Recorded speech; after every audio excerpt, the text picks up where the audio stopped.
how to get new photography clients in 2025. As I'm currently in the trenches right now, you could say that I'm perfectly equipped to answer this question. It's no easy feat, believe me.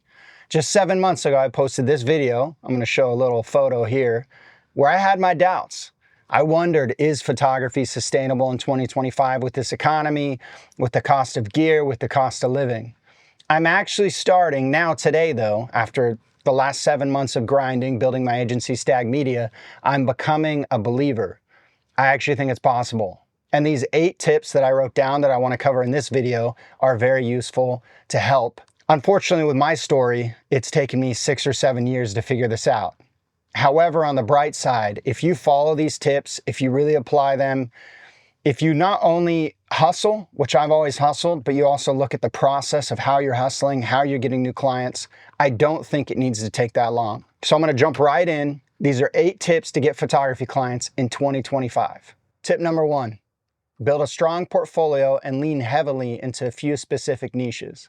When you first get into photography, you want to shoot everything. You love what you're doing, so you're taking photos of surf, maybe you're taking photos of your brother's sports game, maybe you're taking photos of your family. And the problem is, if you don't have a deep portfolio in specific niches, it doesn't help you get any clients. Having worked from the brand side in the marketing department, if I'm in a marketing department, I want to hire a photographer who's shot in my specific niche. For example, if I'm a backpacking brand or a tent brand, I want to hire a photographer who has experience in that niche. I don't want to take a chance or an opportunity to fail on a photographer who's never shot in that before. Along that line is, if you have never shot in a space before, how does the marketing department know if you're able to actually tell that story accurately, or the photo's going to be a little bit kooky? I believe that you can be successful in a ton of niches because there are a ton of brands in every niche. There's a lot of different shoe brands in running. There's a lot of different surfboard brands in surfing. There's a lot of different club brands in golfing. If you find a specific niche, or at least 2 to 3 niches, that will really help you.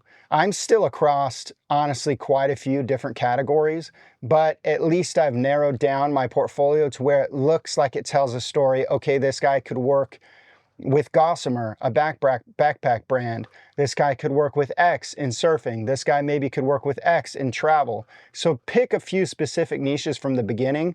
I recommend just focusing on what you're passionate about. And maybe you have to supplement what you're passionate about with something you're not as excited about right from the beginning, but by all means, keep that specific niche in mind. Number 2, establish a decent social presence to display your work in said niches. Unfortunately, in the world that we live in, having a social presence does matter. I don't think that you have to have 50,000 followers on Instagram, but you do have to have some. I was just talking to my photography friend Kevin today, and until you reach that 5 to 10K mark, I do think it's difficult for a lot of brands to take you seriously. Also, if you're going to DM them with a proposal, you're going to get lost in the mix because DMs are often sorted based on the following that you have. So once you develop your niches and you start shooting in those niches, developing that portfolio, start sharing it. Become the surf guy, become the golf guy, become the NASCAR guy, the car guy, become the track guy. I think, and again, you can have a couple of those, but tell a congruent story on your social media. Have a good bio that talks about what you do. That brings me to the 3rd step. Build a website and some nice assets to send to potential clients. So once you started shooting in your niche, once you started building your social presence, the 3rd, build your website and build some sort of a book portfolio that you can send to clients. Have all of those tell the same story. I think it just keeps leveling you up as an individual. Websites are easy to make. Make one on Squarespace. It's going to cost you $20 a month. It's not a problem. It's so easy to make. Put it up there, tell the story. I am Ben Steele. I'm a storyteller and photographer. I specialize in this. I find meaning in telling meaningful stories. That kind of thing really will present itself nicely to a brand. Again, you're selling yourself and your skill as a photographer to the brand. Step 4, begin a strategic outreach to your potential clients in the niches. So this is actually pretty easy to do. For example, if I want to start with Yeti coolers, I just thought of that because I have a sticker right there. So if I want to start with Yeti coolers, I go to Yeti and I can click on Instagram, see suggested accounts, and I can see all the accounts that are somewhat similar to that. I can begin going through those accounts and just sending them DMs, asking for emails. I can also create a spreadsheet. These are the potential clients. And I can do it a little more old school and go to their website and pull their emails to email. I don't think it's that hard to build a list of potential clients in the niche. Honestly, you can use ChatGPT. I've used that before. Tell me all of the clothing and gear companies in swimming. I want to email them for my photography business. They'll give you a list of businesses. You just need to find their Instagrams and their emails and start reaching out. I'm going to give an example of what I do to reach out. Again, I've worked for companies on the brand side, so I'm very professional. I'm very straightforward. I'm straight to the jump. I'm not kind of like, hey, if you're looking for a photographer, let me know. Or, hey, I just big fan of your brand. I love your product. Like, just jump to the chase, provide value. This is my exact pitch that I've been using recently, and it's highly successful. I say, hey, Shelby, if this is via email, you could do it on Instagram, similar. Hey, Shelby, I hope this finds you well. I reached out via Instagram and was told to email you here. I'm booking photography and video work for 2025 and wanted to see if you're interested in my services. I've attached a lookbook, and you can also see my work at bensteele.com or at the agency I own, stagmedia.us. I'm looking forward to hearing your thoughts and am available for questions you might have. Thank you, Ben. Super straightforward. I attach my portfolio. She can see this is my best work, my 2 websites. This is what he's done. Honestly, it works. Back to the niche thing, I'm just going to say, I talked to a backpacking company today and they said, do you have any photos that you've taken of backpacking? I don't. So it was one of those like, I don't, but I could. I've backpacked a lot. Again, if you're able to determine your niches, it's just going to really help you out. Something I need to work on myself. Take my own medicine. I've just shot so much for so much time that I have quite a bit of a portfolio at this point.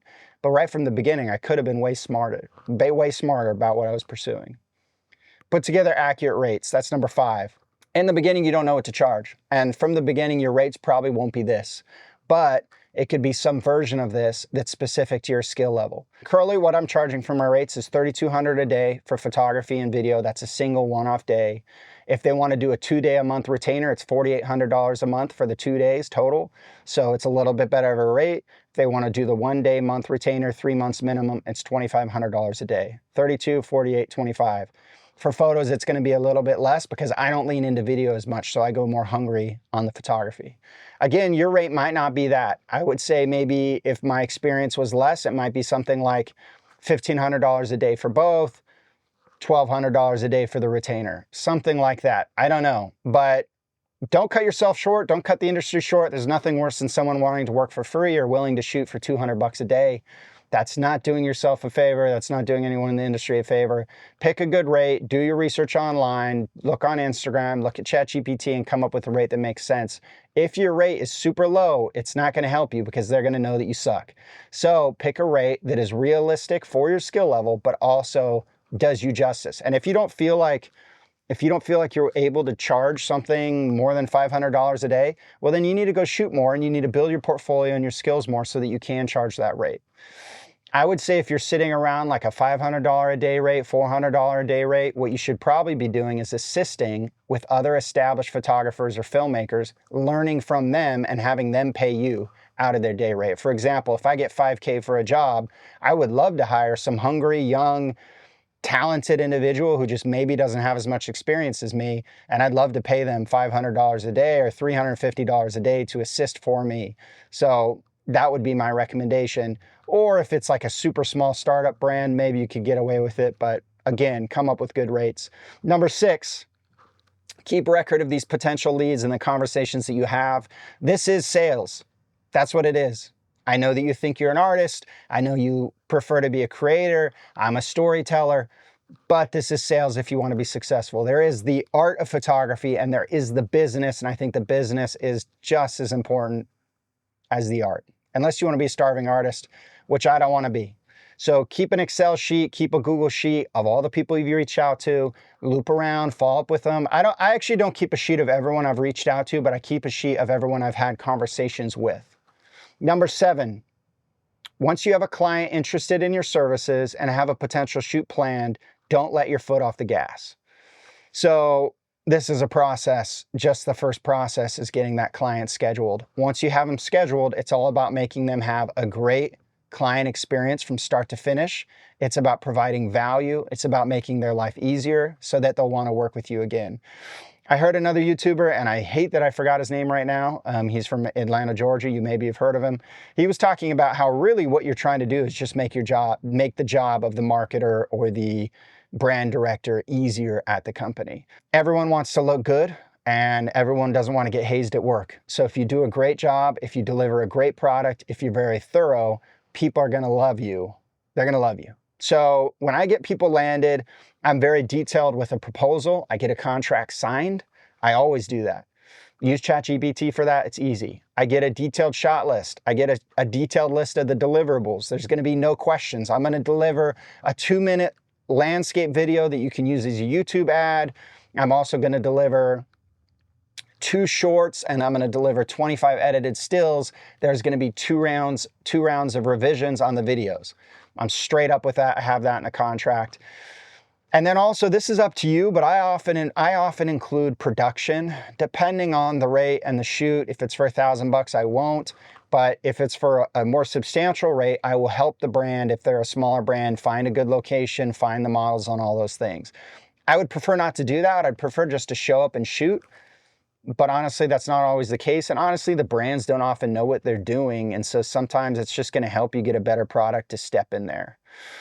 Number 8, last one, we've been cruising, it's still been a lot of time, is deliver like the legend that you know you are. Again, make it easy for the client, do good work, follow through, follow exactly what you outline on your contract. Don't be an asshole. And don't be shady about deliverables, about deadlines, about revisions. Oh, I don't want to do your revisions. Well, you said you'd do 2 revisions. And if they want to do 3, we'll outline in your contract that you'll do 3 for $100 an hour.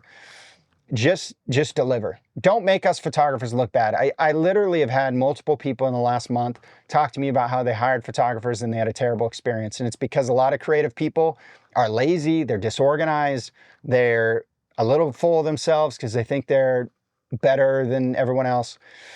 Obviously, the brands aren't always perfect either, but I would just say be very straightforward, be very professional. This is a business operation. It doesn't need to be emotional. I deliver my photos typically on just a Google Drive link because that's what I like for storage, but you could use Dropbox or whatever else. Follow through, and then once you follow through and you're done, send a QuickBooks link and get paid. You know, sometimes you can negotiate to get paid up front and on the back end. Often I'm just getting paid on the back end. I haven't had an issue as long as I have a contract. So I'm going to cruise through those.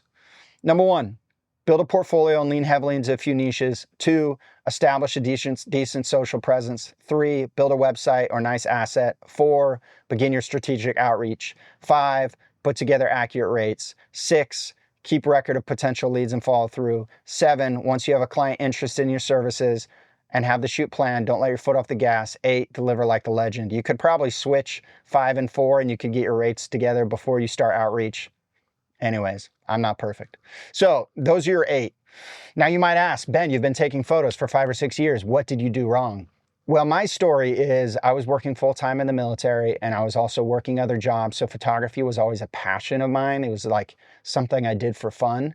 So I wasn't very quick to learn these lessons. And I also just didn't really believe that you could make money much as a photographer unless you did like weddings or something, which can be super lucrative.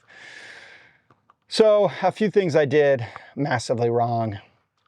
My portfolio was super scattered. It was all over the place. Still is a little bit scattered, but it's starting to hone in over time. The problem is I'm interested in so many things. But again, from the beginning, if you want to be smart, pick 3 or 4 niches, try to build those out, 5 niches, or at least a similar vibe is really good. Secondly, my skills weren't there. Photography takes time. No matter what people tell you, no matter what AI or whatever helps you, I don't know, becoming a good photographer, I believe, takes time. And I don't think a lot of people are just like savant naturals right out of the gate. So I had to pay my dues. I had to take a lot of shitty photos to get where I am. I think that You might be able to make that a little bit quicker by being smart about education. YouTube can be a great teacher, but also you can learn a lot of bad habits. So I think some courses can be helpful too. This is when I would shout out my course, but I don't have one. So go find someone else's course. I actually am thinking about taking a few courses myself, just for the heck of it, because I never have. Benjamin Hardman, he has a course. I know he's a good photographer, so it might be a good one. I don't know. I haven't taken it with Luke. He has a course. I think Chris Burkard has a course, but I think he talks a little bit more about the business of photography. Anyways, I know there's courses out there, but you could also find a mentor and shadow someone. I think it's smart to assist. That's something, again, I never did, but really smart to assist. Over time, I naturally developed an eye by spending time around good photographers, following good ones on Instagram. I worked at the Surfers Journal, where they have some of the best surf photography in the world. And over time, I've developed an eye, which has really helped me. I mean, when I go to edit now, I'm way quicker to make selects. I know what's good. I know what's bad. That takes time to develop, but there's ways to speed that up. Third, my pictures weren't professional. I mean, I sometimes would just be like, hey, how you doing? And like I said, I love your brand. I'd love to be a photographer. If you're looking for a photographer, it was cringy and not good. It wasn't professional and straightforward. Be confident. You know, you are a professional and you're seeking professional work.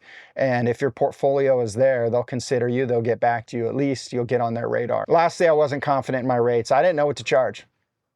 And I fell into that embarrassing trap of occasionally a brand being like, hey, I'll send you this product for free if you'll shoot. And I'd be like, oh man, maybe I need to shoot, to get on their good side. And I'm not saying that it's impossible to work for free and turn that into a paying client, but it's not advised. That's not the best case scenario. So I would recommend you put together your rates so that, you seem legitimate. And my response, if somebody says they want to send me product for free, I just say, I'm nice about it. I say, hey, Zach, I appreciate it. I'm a fan of your brand. Your product looks great, but I'm a working professional and I need to pay bills. So as soon as you're ready to hire somebody and get a really good product and do a really good job with your content, please let me know. Anyways, that's the list. I hope this was helpful. And I hope my mic didn't show that whole time. I wasn't looking. I'm in a van. That's cool. Although the brake light just went out, so that's not cool. I'm borrowing a buddy's van and kind of cruising in this for a couple months. So that's fun. But I believe that you can make a living with photography. I think it's nice still to supplement sometimes with something else. For example, maybe like a great situation is you do part-time retainer work a couple days a week where you do marketing or social media management, or maybe like in-house photography or video, and then the other days you're freelance. Or maybe you own a coffee shop and you supplement that with your photography video. Or maybe you own like a wedding venue that you rent, or an Airbnb that you rent, and on top of that you do photography. Or maybe you own an office space that you sublease as a peer space. I think it's nice to have two things is what I'm saying. But you can crush it on photography, and people do crush it. It's not easy. I think every kid wants to be a content creator, photographer, and it's not easy. And to make really good work is not easy. But I believe that you can do it. Happy hunting.